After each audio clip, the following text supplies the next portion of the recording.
ನಮೋ ರಮಣ. ಓಂ ನಮೋ ಭಗವತೆ ಶ್ರೀರಮಣಾಯ. ಎಲ್ಲ ಮಣ್ಣು ಸ್ವಾಮಿ, ಎಲ್ಲ ಮಣ್ಣು, ಬರೀ ಮಣ್ಣು, ಜಸ್ಟ್ ಮಣ್ಣು. ಮನುಷ್ಯ ಹುಟ್ಟೋದು ಮಣ್ಣು, ಆಟವಾಡೋದು ಮಣ್ಣು, ಬೆಳೆಯೋದು ಮಣ್ಣಿಂದ, ಕೊನೆಗೆ ಹೋಗೋದು ಮಣ್ಣು. ಬರೀ ಮಣ್ಣು ಮಣ್ಣು ಮಣ್ಣು. ಏನು ಮಾಡ್ತೀರಾ ಸ್ವಾಮಿ?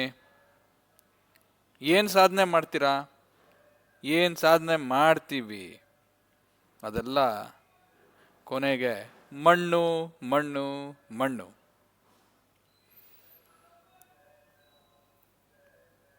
ನಾಲ್ಗೆ ರುಚಿನ ಹೆಚ್ಚಿಸುತ್ತೆ, ಆದರೆ 3 ಇಂಚ್ ನಾಲ್ಗೆ, 3 ಇಂಚ್ ನಾಲ್ಗೆ ಮೇಲೆ ಇಷ್ಟವಾಗಿರೋ ಪದಾರ್ಥ ಬಿದ್ದರೆ ಆಹಾ ತುಂಬ ಸೂಪರ್ ಚೆನ್ನಾಗಿದೆ ಅಂಥೇಳಿ ಸವಿತೀವಿ. ಒಳಗಡೆ ಹೋದ್ಮೇಲೆ 3 ಇಂಚ್ ದಾಟದ ಮೇಲೆ, ಒಳಗಡೆ ಹೋದ್ಮೇಲೆ ಏನಾಗುತ್ತೆ? ಅದರ ಟೇಸ್ಟೇ ಇಲ್ಲ, ಆ ರುಚಿನೂ ಇಲ್ಲ, ಏನಿಲ್ಲ, ಹೋಯ್ತಷ್ಟೆ. ಕಣ್ಣು ಏನೇನೆಲ್ಲ ಸುಂದರವಾಗಿರೋದನ್ನೆಲ್ಲ ನೋಡ್ತೀವಿ, ಅದನ್ನು ಯಾವುದು ಅನುಭವಿಸೋದಕ್ಕಾಗಲ್ಲ. ಆದರೆ ಆಸೆ ಒಳಗಡೆ ಸುಂದರವಾಗಿದೆ, ಅದು ನನಗೆ ಬೇಕು, ಅದು ಕೂಡ ಕೊನೆಗೆ ಮಣ್ಣು. ಸುಂದರವಾಗಿರೋದು ಕೇಳಿಸ್ಕೊತೀವಿ, ಓಹೋ ಎಷ್ಟು ಮಧುರವಾಗಿದೆ, ಎಷ್ಟು ಚೆನ್ನಾಗಿದೆ ಅಂತ ಅಂತೀವಿ, ಹೊಗಳ್ತೀವಿ. ಅದನ್ನು ತಗೊಂಡೋಗೋಕ್ಕಾಗಲ್ಲ, ಕೊನೆಗೆ ಮಣ್ಣು. ರುಚಿಯಾಗಿರೋದು ಮಣ್ಣು, ಸುಂದರವಾಗಿರೋದು ಮಣ್ಣು, ಮಧುರವಾಗಿರೋದು ಮಣ್ಣು. ಆದರೆ ಇನ್ನೇನು ಮಣ್ಣು ಅಲ್ದೇ ಇರೋದು? ಮಣ್ಣು ಅಲ್ದೇ ಇರೋದು ಒಂದಿದೆ. ಏನಂದ್ರೆ ಈ ದೇಹ ನಾನು ಅನ್ಕೊಳ್ಳದೆ ಬರೀ ಮಣ್ಣು ಮಣ್ಣು ಮಣ್ಣು ಮಣ್ಣು. ಇದನ್ನೇನೆ ನಮ್ಮೆಲ್ಲ ಪೂರ್ವ ಗುರುಗಳು, ನಮ್ಮ ಎಲ್ಲ ಗುರುಗಳು, ಸದ್ಗುರುಗಳು ಹೇಳಿರೋಂಥ ಮಾತು. ಭಗವಂತನ ಒಂದು ನಡೆ ನುಡಿ, ರಾಮನ ನಡೆ ನುಡಿ ನೋಡಿರ್ಬೋದು, ಮಹಾಭಾರತದಲ್ಲಿ ಕೃಷ್ಣನ ನಡೆ ನುಡಿ ನೋಡಿರಬಹುದು. ಎಲ್ಲ ಸದ್ಗುರುಗಳು, ರಮಣ ಮಹರ್ಷಿ ಇರ್ಬೋದು, ಗುರು ಸಂಕಣ್ಣಾರ್ಯರ್ ಇರ್ಬೋದು, ಶ್ರೀಪಾದ ಶ್ರೀವಲ್ಲಭರು ಇರ್ಬೋದು, ಆಮೇಲೆ ನರಸಿಂಹ ಭಾರತಿಗಳಿರು, ನರಸಿಂಹ ಸರಸ್ವತಿಗಳು, ಪೆರಿಯಾರ್ ಇರ್ಬೋದು, ಶ್ರೀಧರ ಗುರುಗಳಿರ್ಬೋದು, ಸಮರ್ಥ ರಾಮದಾಸರು ಇರ್ಬೋದು, ಗೋಂದಾವಲೇಕರ್ ಮಹಾರಾಜರಿರ್ಬೋದು. ಎಲ್ಲರೂ ಹೇಳಿರೋದು ಬರೀ ಇಷ್ಟೇ, ಜೀವನ ಅನ್ನೋದು ನಿಜವಾದ ಸತ್ಯ ಏನಿದೆ ಅಂತ ತಿಳ್ಕೊಳ್ಳೋದಕ್ಕೆ ಮಾತ್ರ ಈ ಯಾವ ಇಂದ್ರಿಯ ಸುಖಕ್ಕೂ ಒಳಗಾಗದೆ ಇರೋದ್ರಲ್ಲೇನೆ ನಿಜವಾದ ಸುಖ ಇರೋದು. ಇಂದ್ರಿಯ ಸುಖಕ್ಕೆ ದಾಸರಾದ್ವಿ ಅಂತ ಹೇಳಿದ್ರೆ ಅಲ್ಲಿ ಕ್ಷಣಿಕ ಸುಖಕ್ಕೆ ದಾಸರಾಗ್ತಾ ಇರ್ತೀವಿ. ಪದೇ ಪದೇ ಪದೇ ಪದೇ ಈ ಸೈಕಲ್ ಬರ್ತಾ ಇರ್ಬೇಕಾಗತ್ತೆ. ಹುಟ್ಟು, ಆಟ, ಓಟ, ಕೊನೆಗೆ ಏನು ಚಟ್ಟ ಅಷ್ಟೇ. ಇದನ್ನ ಎಲ್ಲ ಗುರುಗಳು, ವೇದಾಂತ ಪುಸ್ತಕಗಳು, ಉಪನಿಷತ್ತುಗಳು, ಗೀತೆಗಳು ಎಲ್ಲ ಹೇಳ್ತವೆ, ಸಾರಿ ಸಾರಿ ಹೇಳ್ತವೆ. ಆದ್ರೂ ನಮ್ಗೆ ಅದ್ರ ಮೇಲೆ ನಂಬಿಕೆ ಇಲ್ಲ, ನಾವು ಯಾರೂ ಅದನ್ನು ಫಾಲೋ ಮಾಡಲ್ಲ. ನಾವೇನಿದ್ರು ಕಂಪ್ಯಾರಿಸನ್. ಅವನು ದೊಡ್ಡವನು, ಅವನಿಗಿಂತ ನಾನು ದೊಡ್ಡವನಾಗಬೇಕು, ಇವನು ಸಣ್ಣವನಿದ್ದಾನೆ, ನಾನೇ ಪರವಾಗಿಲ್ಲ, ನಾನೇನು ಕಮ್ಮಿ ಇಲ್ಲ, ನಾನು ಯಾರು, ಅಷ್ಟೇ ಜೀವನ ಅಂತ ನಾವು ಕೊನೆಗೆ ಏನಿಲ್ಲ, ಏನೂ ತಂದಿರೋದು ಯಾವುದೂ ತಗೊಳೋಕ್ಕಾಗಲ್ಲ. ಏನಪ್ಪ ಬಾಯಲ್ಲಿ ವೇದಾಂತ ಅಂತ, ಬಾಯಲ್ಲಿ ವೇದಾಂತ ಅಲ್ಲ, ಸತ್ಯ ಎಲ್ಲಿಂದ ಬಂದರೆ ಏನು, ಹೇಗೆ ಬಂದರೆ ಏನು? ಸತ್ಯ ಯಾವತ್ತೂ ಸತ್ಯನೇ, ಅದು ಸುಳ್ಳಾಗಕ್ಕೆ ಸಾಧ್ಯ ಇಲ್ಲ. ಅವರವರ ಪ್ರಾರಬ್ಧದ ಪ್ರಕಾರ ಏನೇನಾಗಬೇಕೋ ಅದಾಗಿರುತ್ತೆ. ಅದರಲ್ಲಿ ನೆಮ್ಮದಿಯಾಗಿರೋದು ಒಳ್ಳೆಯದು. ಯಾವುದೇ ರೀತಿ ಅತಿ ಆಸೆಗೆ ಒಳಗಾಗದೆ, ಇಂದ್ರಿಯ ಸುಖಕ್ಕೆ ಒಳಗಾಗದೆ ಅದನ್ನು ಹೇಗಾದರೂ ಮಾಡಿ ಅಲ್ಲಿಂದ ನಾವು ಹಿಂತಿರುಗಿ ನಮ್ಮೊಳಗಡೆ ಇರುವಂತಹ ಸಚ್ಚಿದಾನಂದ ಪರಮಾತ್ಮನಲ್ಲಿ ಸೇರ್ಕೊಳ್ಳೋದು ನಮ್ಮ ಅತ್ಯುನ್ನತ ಕರ್ತವ್ಯ ಆಗಿರುತ್ತೆ. ಅತ್ಯುನ್ನತ ಕರ್ತವ್ಯ ಅದು. ಅದು ಬಿಟ್ಟು ಬೇರೆ ಏನೇ ಮಾಡಿದ್ರೂ ಪ್ರಯೋಜನವಿಲ್ಲ, ಇಲ್ಲ ಇಲ್ಲ, ಬರೀ ವೇಸ್ಟ್, ಮಣ್ಣೆ ಕೊನೆಗೆ. ಈ ಪ್ರಕೃತಿ, ಈ ದೇಹ ಅನ್ನೋದೊಂದು ಪ್ರಕೃತಿ. ಆ ಪ್ರಕೃತಿ ನಮಗೆ ಸಿಕ್ಕಿರೋದು ತುಂಬ ದುರ್ಲಭ. ದುರ್ಲಭ ಅಂತ ಹೇಳಿದ್ರೆ ತುಂಬ ಕಡಿಮೆ ಸಿಗುವಂಥದ್ದು. ಎಷ್ಟೋ ಜಂತುಗಳಿವೆ, ಎಷ್ಟೋ ಪಕ್ಷಿಗಳಿವೆ, ಪ್ರಾಣಿಗಳಿವೆ. ಈ ಮನುಷ್ಯನ ಜನ್ಮ ಸಿಗೋದು ತುಂಬ ದುರ್ಲಭ, very rare. There should be a combination of both, ಪಾಪ ಅಂಡ್ ಪುಣ್ಯ ಎರಡೂ ಈಕ್ವಲ್ ಆದಾಗ ಈ ಮನುಷ್ಯನ ಜನ್ಮ ಸಿಗುತ್ತೆ ಅಂತ ವೇದಾಂತಗಳು ಹೇಳ್ತವೆ. ಆದರೆ ಇದನ್ನು ನಾವು ಈ ಜನ್ಮನ ಉದ್ಧಾರ ಮಾಡ್ಕೋಬೇಕೇ ಹೊರತು ಮತ್ತೆ ಇಂದ್ರಿಯಗಳಿಗೆ ದಾಸರಾಗಿ ಇನ್ನೊಬ್ಬರ ಮೇಲೆ ಕೋಪ ಮಾಡಿಕೊಂಡು, ಇನ್ನೊಬ್ಬರ ಮೇಲೆ ಹೊಟ್ಟೆವರಿ ಪಟ್ಟು, ಇನ್ನೊಬ್ಬರನ್ನ ಬಗ್ಗೆ ಯೋಚನೆ ಮಾಡಿ ತಾನೇ ಸುಟ್ಕೋಬಾರ್ದು. ಈ ಪ್ರಕೃತಿ ಸಿಕ್ಕಿರೋದು ಹೊರಗಡೆ ನೋಡಕ್ಕಲ್ಲ, ಒಳಗಡೆ ನೋಡ್ಕೊಳಕ್ಕೆ ಅಂತ ಎಲ್ಲ ಸದ್ಗುರುಗಳು, ಎಲ್ಲ ವೇದಾಂತಗಳು ಸಾರಿ ಸಾರಿ ಹೇಳ್ತವೆ. ಇದನ್ನೇ ಜೀಸಸ್ ಕ್ರೈಸ್ಟ್ ಕೂಡ ಹೇಳಿರೋದು, ಇದನ್ನೇ ಪೈಗಂಬರರು ಕೂಡ ಹೇಳಿರೋದು. ಆದರೆ ನಮ್ಮಲ್ಲಿರುವಂತಹ ಅಹಂ, ಈಗೋಯಿಂದ ನಾವು ಬರೀ ಕಂಪ್ಯಾರಿಸನ್ ಕೊಟ್ಟೋಗ್ತೀವಿ. ಆ ರಿಲಿಜನ್ ಒಳ್ಳೆಯದು, ಈ ರಿಲಿಜನ್ ಒಳ್ಳೆಯದಲ್ಲ, ಬರೀ ಆ ಕಂಪ್ಯಾರಿಸನ್. ಆ ಡ್ರೆಸ್ ಹಾಕಿದ್ರೆ ನಾನು ಈ ರಿಲಿಜನ್, ಈ ಡ್ರೆಸ್ ಹಾಕಿದ್ರೆ ನೀನು ಈ ರಿಲಿಜನ್. ಆ ರಿಲಿಜನ್ ಒಳಗಡೆ ಅದರೊಳಗಡೆ ಕ್ಯಾಸ್ಟಿಸಮ್. ನಾನು ಹೀಗೆ ವಿಭೂತಿ ಹಾಕಿದ್ರೆ ನಾನು ಸ್ಮಾರ್ತ ಬ್ರಾಹ್ಮಣ, ಮುದ್ರೆ ಹೊಡೆದ್ರೆ ನಾನು ಮಾಧವ ಬ್ರಾಹ್ಮಣ, ನಾಮ ಹಾಕಿದ್ರೆ ನಾನು ಅಯ್ಯಂಗಾರಿ, ವಿಭೂತಿ ಇಟ್ಕೊಂಡ್ರೆ ನಾನು ಲಿಂಗಾಯತ, ಕತ್ತಿನಲ್ಲಿ ಲಿಂಗಾನ ಧರಿಸಿದ್ರೆ ನಾನು ಲಿಂಗಾಯತ, ನಾನು ಕ್ಷತ್ರಿಯ, ನಾನು ಶೂದ್ರ, ನಾನು ಅದು, ನಾನು ಇದು. ಬರೀ ಕ್ಯಾಸ್ಟಿಸಮ್ ಅಲ್ಲೂ ಏನೂ ಇಲ್ಲ. ಯಾಕೆಂದರೆ ನಮ್ಮ ದೇಹದಲ್ಲಿ ಹರಿತಿರೋದು ರಕ್ತನೇ. ದೇಹದಲ್ಲಿ ಬರೀ ಜಂತುಗಳೇ ತುಂಬಿದೆ, ಬರೀ ಹೊಲಸೆ ತುಂಬಿದೆ. ದೇಹದಲ್ಲಿ ಹೊಲಸು ಬೇರೇನೂ ಇಲ್ಲ. ನಮ್ಮಲ್ಲಿರೋ ಆ ಹೊಲಸೆನೇ ಹೊರಗಡೆ ಕಾಣೋದು. ಆ ಡಿಫ್ರೆನ್ಸಿಯೇಷನ್ ಹೊರಗಡೆ ನಾವು ತೋರಿಸಿ ನೋಡ್ತಾ ನೋಡ್ತಾ ನೋಡ್ತಾ ನಮ್ಮಲ್ಲಿ ಇನ್ನೂ ಹೊಲಸು ಮಾಡ್ಕೋತೀವಿ. ಒಂದು ರೀತಿ ದತ್ತಾವಧೂತರು ಹೇಳಿದಾಗೆ, ಮೋರಿ ಗಬ್ಬು ನಾರಿ ಒಳಗಡೆ ಇರುತ್ತೆ, ಎಷ್ಟೋ ಗಲೀಜು ಒಳಗಡೆ ಇರ್ತವೆ, ಮೇಲ್ಗಡೆ ಮಾತ್ರ ನೀರು ಹರಿತಾ ಇರುತ್ತೆ, ತಿಳಿ ನೀರು.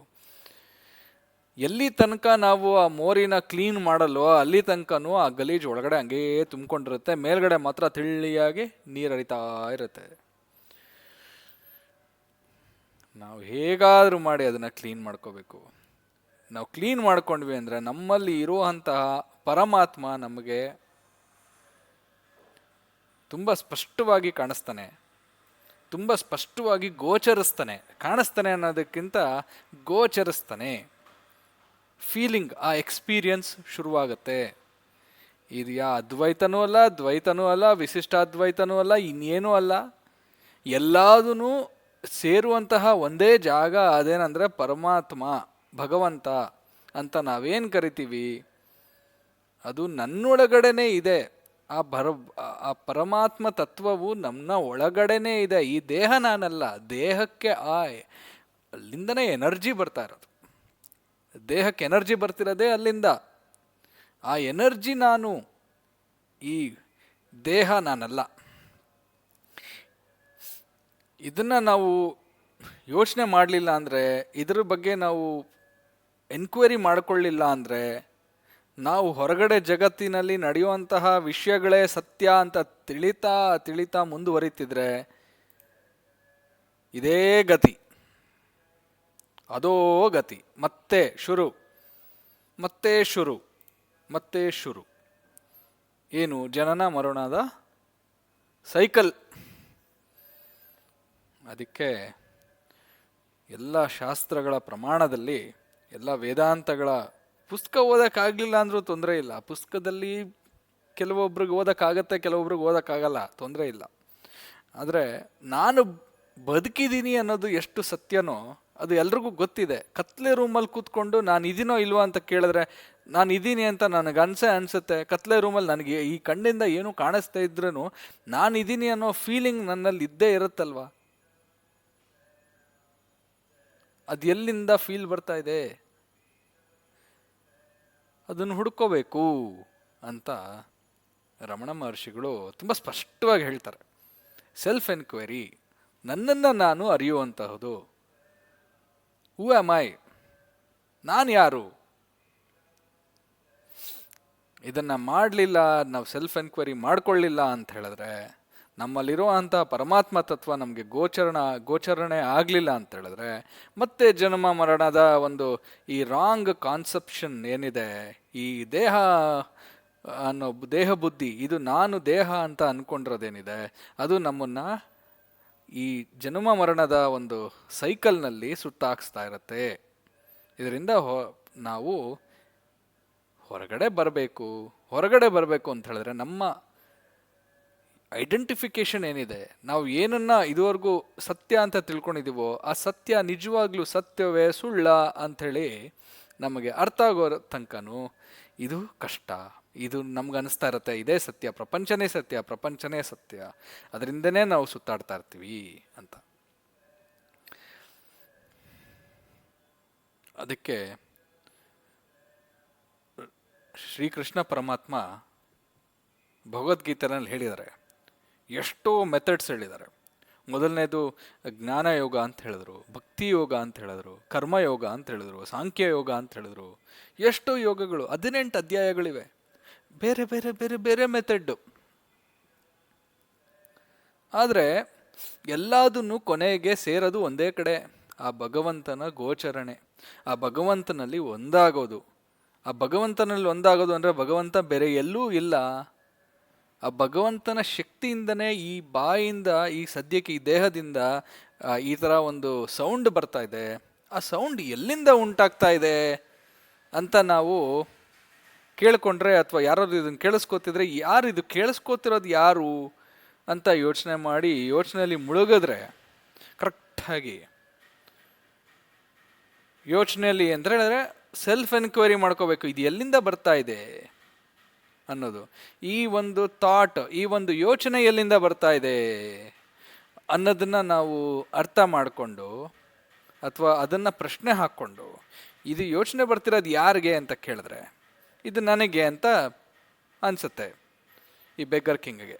ಈ ಬೆಗ್ಗರ್ ಕಿಂಗ್ ಯಾರು ಅಂತ ನಾನು ಇನ್ನೊಂದು ಪ್ರಶ್ನೆ ಹಾಕ್ಕೊಂಡ್ರೆ, ಅದು ಕ್ರಮೇಣ ನಮ್ಮ ಆರಿಜಿನ್, ಎಲ್ಲಿಂದ ಈ ವಿಚಾರಗಳು ಎದ್ದೇಳ್ತಾ ಇದೆ ಅಲ್ಲಿಗೆ ಕರ್ಕೊಂಡು ಹೋಗೋದು ಅಂದರೆ ಏನಿಲ್ಲ, ಅಲ್ಲಿಗೆ ಆ ಆರಿಜಿನ್ ಪ್ಲೇಸ್ಗೆ ಹೋಗಿ ನಿಂತ್ಕೋತೀವಿ. ಅದು ನಮ್ಮ ನಿಜವಾದ ಅರಿವು. ಆದರೆ ಅದು ತಕ್ಷಣವೇ ಆಗಲ್ಲ, ಅದಕ್ಕೆ ಪ್ರಾಕ್ಟೀಸ್ ಬೇಕು. ಇಷ್ಟು ದಿನ ಪ್ರಾಕ್ಟೀಸ್ ಮಾಡ್ಕೊಂಬಿಟ್ಟಿದ್ದೀವಿ, ಬೇರೆ ಬೇರೆ ವಿದ್ಯೆಗಳನ್ನ ಕಲಿತು ಈ ಹೊರಗಡೆನೇ ನಾವು ಹುಡುಕಿ ಭಗವಂತನ ಸುಸ್ತಾಗ್ಬಿಟ್ಟಿದ್ದೀವಿ. ಇವಾಗ ಸಮಯ ಬಂದಿದೆ, ಯಾರು ಇದನ್ನು ವ್ಯರ್ಥ ಮಾಡ್ದಿರಾ, ಹೊರಗಡೆ ಏನು ನಡೀತಿದೆ ಪ್ರಪಂಚದಲ್ಲಿ ಏನಾದರೂ ನಡ್ಕೊಂಡೋಗ್ಲಿ, ಅದು ಏನಾದರೂ ಆಗೋಗ್ಲಿ, ನಮಗೂ ಇದಕ್ಕೂ ಸಂಬಂಧ ಇಲ್ಲ. ನಮ್ಮದು ಏನಿದೆ ಕರ್ತವ್ಯ, ಅತ್ಯುನ್ನತ ಕರ್ತವ್ಯ, ಅತ್ಯುನ್ನತ ರಿಕ್ವೈರ್ಮೆಂಟ್ ಏನಿದೆ, ಕರ್ತವ್ಯ ಏನಿದೆ, ನಮ್ಮ ಕೆಲಸ ಏನಿದೆ ಅಂದರೆ, ನಮ್ಮೊಳಗಡೆ ಇರುವಂತಹ ಭಗವಂತನಲ್ಲಿ ಫಸ್ಟು ಕಂಡುಕೊಳ್ಳೋದು, ಅದ್ರ ಜೊತೆ ಹೊಂದಾಗೋದು ಅಷ್ಟೇ. ಕಂಡುಕೊಳ್ಳೋದು ಹೆಂಗೆ? ಕಂಡುಕೊಳ್ಳೋಕ್ಕಾಗಲ್ಲ, ಅದು ಒಂದಾಗ್ತಾನೇ ಅದ್ರ ಅಲ್ಲಿ ಗೋಚರಣೆ ಮಾಡ್ಕೊಳ್ಳೋದಷ್ಟೆ. ಅದಾಯ್ತು ಅಂದರೆ, ಭಗವಂತನಲ್ಲಿ ಒಂದಾಯ್ತು ಅಂದರೆ ಯೂನಿವರ್ಸಲ್ ಎನರ್ಜಿ ಜೊತೆ ನಾವು ಸೇರ್ಕೊಂಡ್ಬಿಡ್ತೀವಿ. ನಾನು ಅನ್ನೋ ಈ ಸಣ್ಣ ನಾನು ಅನ್ನೋದು ಸೇರ್ಕೊಂಡ್ಬಿಡುತ್ತೆ. ಅವಾಗ ನಾನು ಹೋದರೆ ಹೋದೇನು ಕನಕದಾಸರದು ಮಾತು ಗೊತ್ತಾಗುತ್ತೆ. ಇಷ್ಟನ್ನು ಹೇಳ್ತಾ ಇವತ್ತಿನ ಈ ವಿಡಿಯೋನ ಮುಗಿಸ್ತಾ ಇದ್ದೀನಿ. ಇದು ತುಂಬ ದಿವಸಗಳಿಂದ ಹೇಳಬೇಕು ಅಂತಿತ್ತು, ಇವತ್ತಾಯಿತು. ಇನ್ನು ಮುಂದೆ ಗೊತ್ತಿಲ್ಲ ಇನ್ಯಾವ ವಿಡಿಯೋಗಳು ಮಾಡ್ತೀನಿ ಅಂತೇಳಿ, ಬಟ್ ಇದು ಸತ್ಯ. ಈ ಸತ್ಯ ನರತ್ರೆ ನಮಗೆಲ್ಲ ನೆಮ್ಮದಿ. ನಮಗೆಲ್ಲ ಅನ್ನೋದಿಲ್ವೇ ಇಲ್ಲ, ನೆಮ್ಮದಿ ಅಷ್ಟೇ. ಯಾಕೆಂದರೆ ಇನ್ನೊಬ್ಬರಿಲ್ಲ, ಆ ಭಗವಂತ ಒಬ್ಬನೇ ಇರೋದು ಅಷ್ಟೇ. ಓಂ ನಮೋ ಭಗವತೆ ಶ್ರೀರಮಣಾಯ. ನಮೋ ರಮಣ. Thank you. ಎಲ್ಲರಿಗೂ ಭಗವಂತನ ಗ್ರೇಸ್ ಇದ್ದೇ ಇದೆ, ಅವ್ನು ನೋಡ್ಕೋತಾನೆ.